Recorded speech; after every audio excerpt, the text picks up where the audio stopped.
What's up everyone, welcome back to my channel, or if you're new, welcome. I'm so unbelievably excited for today's video because I'm going to be teaching you the easiest, the quickest way to panel your walls like I did in my bedroom by yourself. I'm going to go through all of the steps, everything I did and everything you will need, all of the tricks and tips I learned along the way. I'm going to show you exactly how to do it. I filmed myself doing this wall right here and it looks amazing. As soon as I bought my house, I knew I wanted to put wall moldings in my bedroom, and I knew I wanted to do it myself. I'm a firm believer that you can do anything you want. You can get anything accomplished. Not only is it relatively easy, it is way more cost effective. You just need a little elbow grease, but I promise it is nothing to be scared of. Before starting this project, I did watch a lot of videos on YouTube and they were super helpful, but I did find that some of them just were like unnecessarily complicated, or they just weren't that clear. So I wanted to put together my own video that would hopefully be a little bit helpful, and I did kind of come up with some tricks and tips that I didn't see in any of the videos, but I'm sure they've been done before, okay? I'm not like reinventing the wheel here. Before we get into today's video, I just want to thank Seed for sponsoring the video. It is no secret that spring has sprung. I can feel it in the air. I'm feeling amazing, and I can definitely feel it in my body. And what's really exciting is that May is actually Digestive Health Month, so you can get 40% off your first month of Seed if you use my coupon code Tony. I've talked about Seed so many times on my Instagram and my YouTube before, and I really can't imagine not taking my daily symbiotic. So their DSO1 daily symbiotic is actually a prebiotic and a probiotic in one, and what's amazing is that you actually see so many benefits that go beyond just your digestive tract. I'm actually partnering with Seed to not only share an amazing discount, but also to give a little insight on in-season foods and how amazing they could be on your gut and your digestive tract. One of the vegetables I absolutely love eating in the spring primarily and the summer is asparagus. It's really high in prebiotics and it has a lot of fiber. Another vegetable that has so many benefits is radishes. They have so many vitamins, so much fiber in them. They're just great for your overall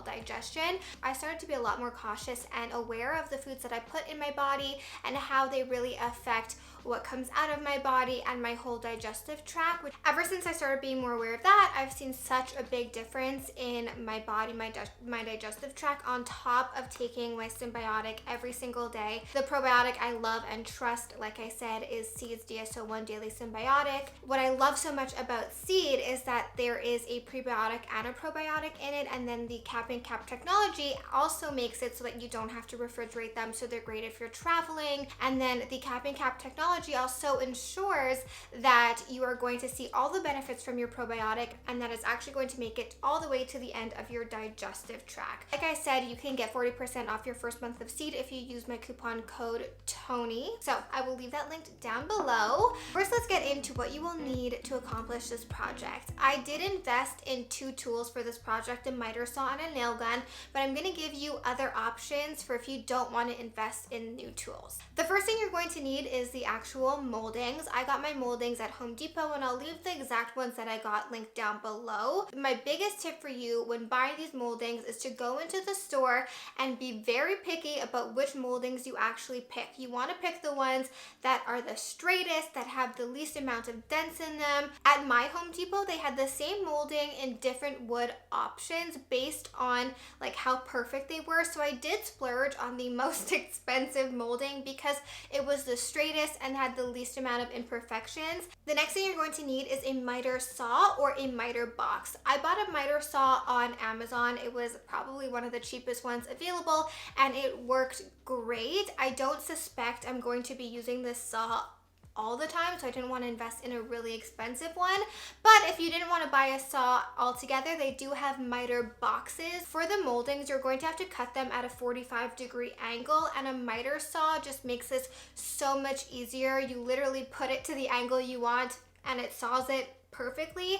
But you can also get a miter box, which will also allow you to cut your moldings at a 45-degree angle. The third thing you're going to need is a nail gun, preferably, or if you don't want to invest in a nail gun, you can also use some sort of adhesive like No More Nails, but I would highly advise not to use that, because if you ever have to remove it, it will completely ruin your drywall. And if you ever make a mistake, there is no going back. If you use a nail and then you realize that it's not in the right spot or something's wrong, you can actually, it's pretty easy to take it out of the wall and reuse that piece. But with the adhesive, once it's on, it's on. I'm sure you can also like use regular nails, but the nail gun just makes it so easy. Now here's where I kind of made a little bit of a mistake. I first bought a cheap nail gun on Amazon and I didn't realize, okay, I just didn't know, you need an air compressor for a nail gun.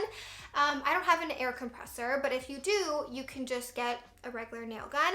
So instead of buying an air compressor, I returned that nail gun and I got one that was battery operated, that you don't need an air compressor. The next thing you're going to need is wood filler. You're going to use this to fill in all of your nail holes and then also the cracks in between the moldings where they come together. You're also going to need caulking. This is for the seams and where the molding meets the wall. This is going to make it look very seamless and professional. Next, you'll need the paint that you are going to paint the moldings. I use Simply White from Benjamin Moore in a matte finish. This is exactly what my walls were painted and it looked seamless. I did not prime the molding, but I'm sure if you did, you would have to use less paint. I ended up doing 3 coats of paint. The next thing you're going to need, which will be your best friend, is a level. You are going to use this at every stage of the project to make your lines, to make sure the moldings are straight. Like, you cannot do this project without a level. Sometimes with my eye, I'd be like, yeah, that's straight, and I would put the level on and it'd be completely crooked. You need to use a level at every stage of this project if you want it to look as professional as possible and if you want everything to just make sense and look good. You're going to need a measuring tape, painter's tape to map out where you want your moldings to go, and then a sanding block.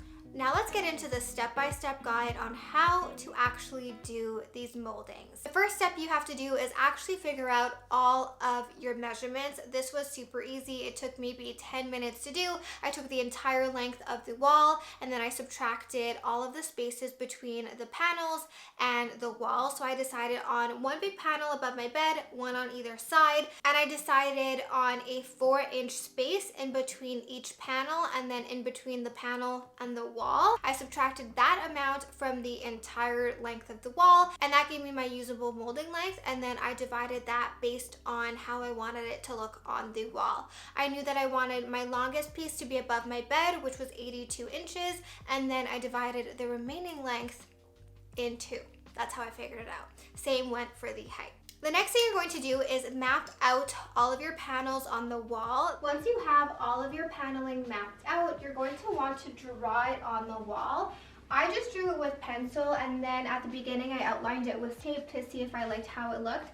You can do that. It is really time consuming and not necessary, but I do have a few tips for how to draw it on your wall and save a lot of time. These will save you so much time. The first thing you want to do is find a piece of wood or cardboard or something that you can use as a guide for how far you want the paneling to be from the wall or the corner. And this way you don't have to sit there and map it out or measure it. You can just use this. You can hold it there and then draw the line, and it's a perfectly straight line. You don't have to be perfect, you're just using them as a guide. So I have one which I cut, which is 4 inches, and I use it as a guide to the wall.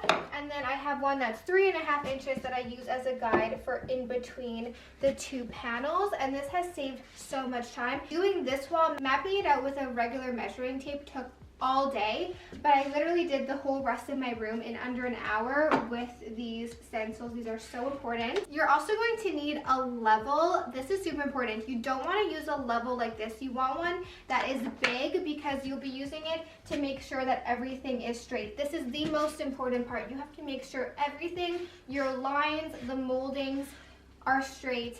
If not, it won't look professional. So now I'm just double checking my measurements. This is 37. I already know this is 27. When mapping out your paneling, you want it to stay as consistent as possible. So I'm making all the panels on the bottom the same height, all of the panels on the top the same height. The only thing that is varying is the width or the length of the panel. That way it creates a nice cohesive look. The next thing you're going to do is measure and cut your moldings. Excuse my dirty workstation. I don't know what that's from. I wanted to give you guys a few tips on measuring, on how to make measuring your panels before you cut them as easy as possible, because that's something I struggled with, like alone trying to figure out how to hold. It was a mess. So here I have a piece of painter's tape, and I'm just gonna go and measure out the exact length that I need for each panel. So I need to measure 37 inches. So I'm just gonna place it at the end of the tape, make sure it's at the end, make sure it's straight, and then I'm going to measure out 37. I'm going to put all my measurements on the tape so I don't have to keep going back and forth. One of the biggest things I realized is that you want to do everything at the same time. You want to cut all your pieces at the same time, and you want to do all your measurements at the same time.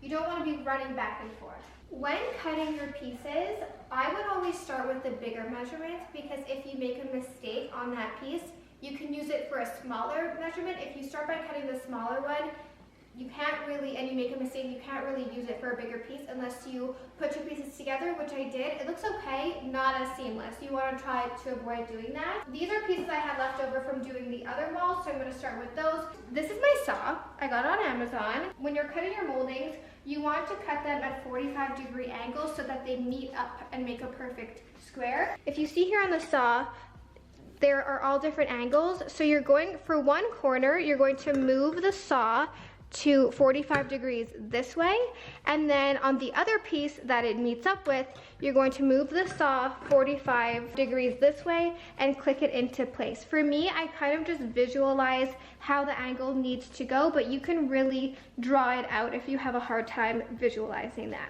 I'm going to start with my 27-inch length, and I'm going to cut all of my 27-inch lengths at the same time. I'm going to cut the first one, and then I'm going to use that piece as my guide for measuring the other 27-inch pieces. That way, if that piece is like a few millimeters off, they'll all be a few millimeters off, and it'll all match up. My 27-inch pieces are my side pieces on the lower panel. So the cut needs to come like this. When making your cut, I always like, it's kind of hard to tell without a laser where exactly the cut's going to be. I always like doing it a little bit over from where I think it needs to be, just in case I make a little bit of a mistake. I wasn't concerned about the measurement because this is the first cut on the piece, but now I'm going to take my piece, line it up with the end here, and then go to 27 and make a mark of where 27 needs to go. And then because on this side, this piece is going this way, this side needs to come in and kind of like meet up with it. Like a triangle. Like a triangle. So we have to move the saw to the other side. Now this is where your cut really matters, and making sure that the saw is going to cut it. You have to account for the width of the blade because it will eat up some of your length when cutting it. I always line it up in the middle of where it's going to cut, and then kind of slide it over a little bit just to make sure I'm not losing a ton of length. I could slide it even a little more, and then if I have to trim a little bit off, I can.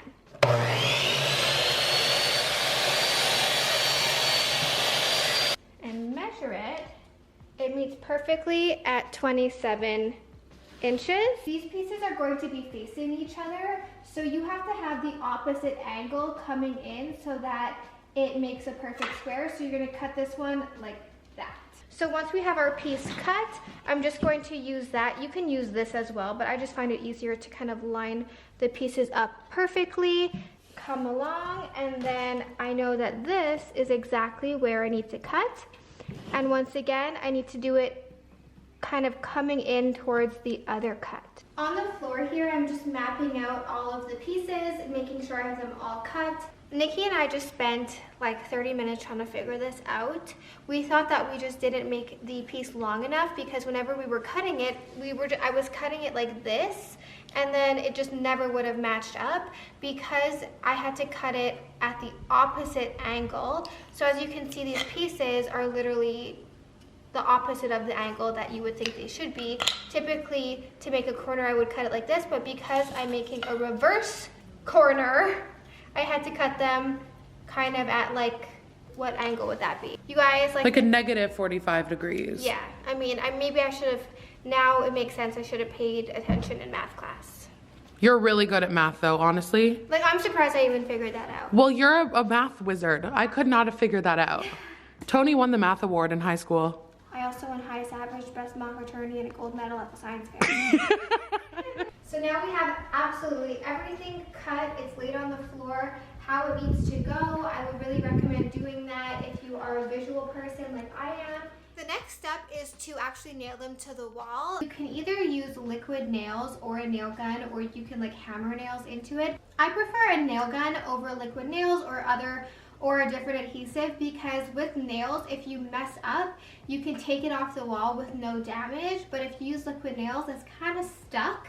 And then you can also make sure that it's really like in the perfect position with the nails. I feel like it would just be a little bit harder with a liquid adhesive.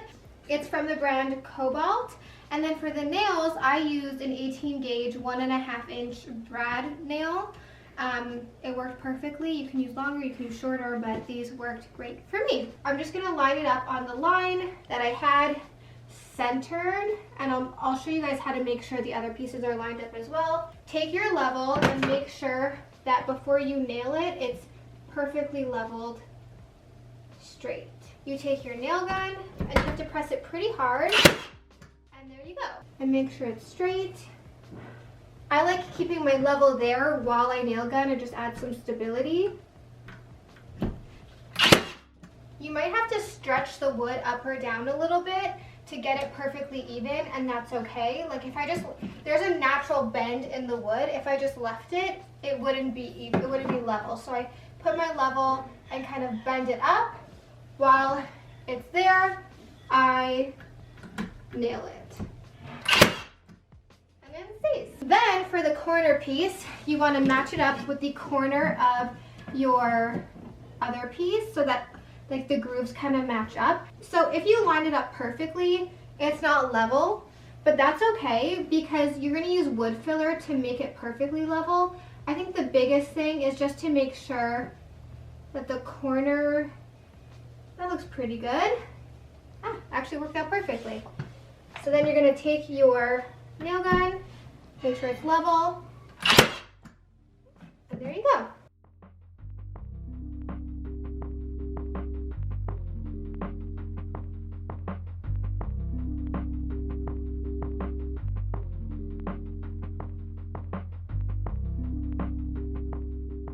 So once you get them all in the right place, you're going to secure each spot, like where it's kind of lifting a little bit, with another nail. These are pretty secure, but if a piece is like bent upwards a little bit on a little bit of a slope, you might have to put an extra nail or two just to make sure that it all matches up. Now, when moving on to this piece, you're going to line it up. There's a piece of wood.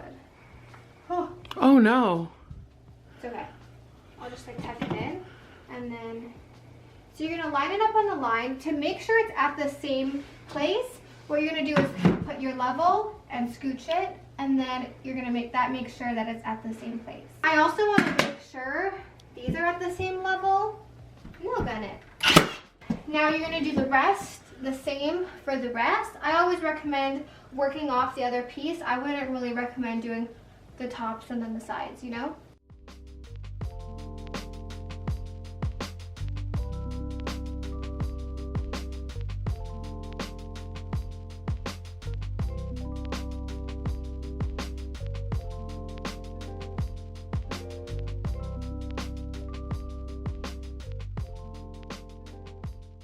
Maybe it's because I'm not a pro carpenter, but no matter how much I measured and I mapped, nothing ever worked out perfectly. So in the corners, like it wouldn't be 100% perfect. Even if I measured everything, like sometimes I'd be off by a millimeter, and it's okay. Once everything is painted and you put the wood filler and everything, you're not even gonna notice. So really don't harp on little imperfections. You will not notice them, and even if you notice them, nobody else will, okay? I was losing my mind over like a millimeter gap, and then you can just fill it with wood filler. it'll be fine. Which brings me to my next step, which is to go in and fill all of your nail holes with wood filler and then all of the seams in between the moldings with nail filler. I like the one in the squeezy tube because you can just squeeze it right on and you're going to fill all of the nail holes and the kind of like edges, and this is what makes it look so professional. You just squeeze a little bit out, put it on. Are there other types of wood filler? I'm sure, but I like this one. The color is pretty similar. It dries pretty fast. And then It's like plaster. I just kind of go in with the grooves and take out the excess, just to make my life a little bit easier after when I'm sanding. You're going to let your wood filler dry and then sand it. Okay, this next step is super important. You're going to go in with sandpaper and sand out all of the places that you put wood filler, and then you are going to caulk it. I used a crown molding caulking. I also tried the fast dry caulking, but I feel like this one's just a little bit more like substantial, like it'll last better, but the fast dry one was good because I could paint over it a lot quicker. So the next step is to go along all of your edges and put a nice thin layer. It helps if you have like a wet towel. I like using my finger, but like wetting my finger a little bit.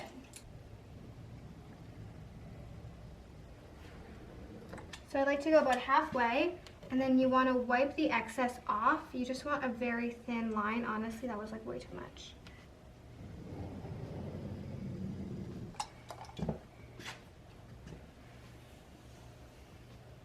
I personally am not going to caulk this side because no one's looking there.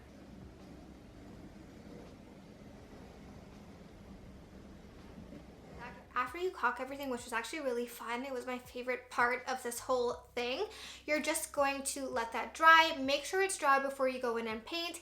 And the last step is to paint everything. Like I said, I did 3 coats. I probably should use a primer, but I'm just going to do 3 coats of paint because I don't have a primer. Anyways, so I'm just using a brush to put it on, and I'm getting every little nook and cranny. The first coat is going to look scary, but the more coats you do, the better it looks.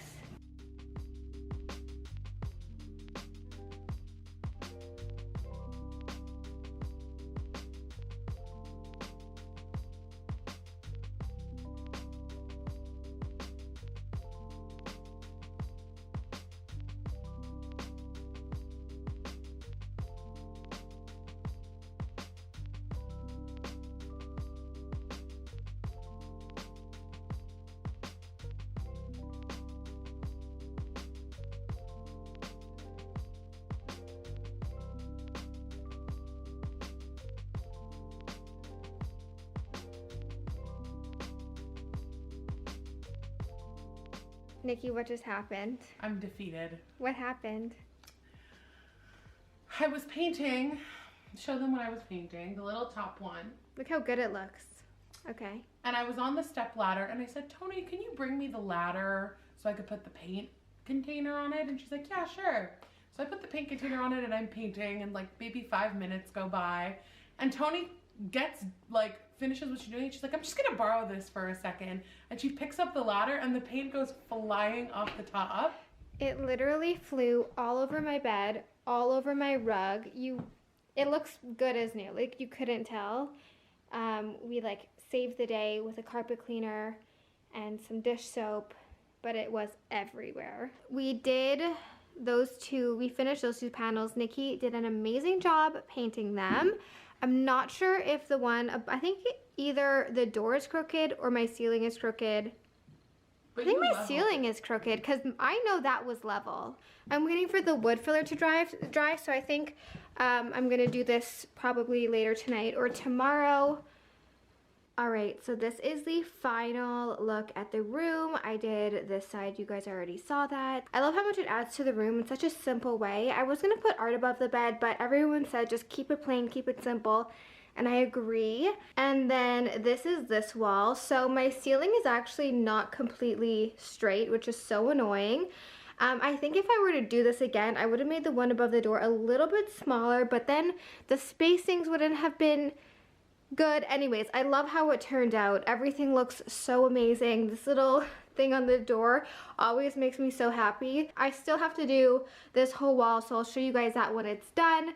But overall, super, super happy with how it turned out. It, like I said, adds so much to the room. Once you put that last coat of paint on, it's when the magic really happens and you see everything come together. Before I started painting, I was like, I don't know about this. But once you start painting and you put that third coat on, like I would really recommend doing a few coats, all the imperfections are hidden. I even like put together 2 pieces of moldings that did not look good, but once it was painted, you couldn't even tell. So that was my step-by-step guide on how to do these moldings yourself. Let me know if you're going to try them, if this was helpful. If you have any questions, leave a comment down below and I'll definitely answer it. Make sure to subscribe so you can see what's going on with my outdoor backyard remodel. I'm so excited about it, but I will leave everything I used listed down below, of course.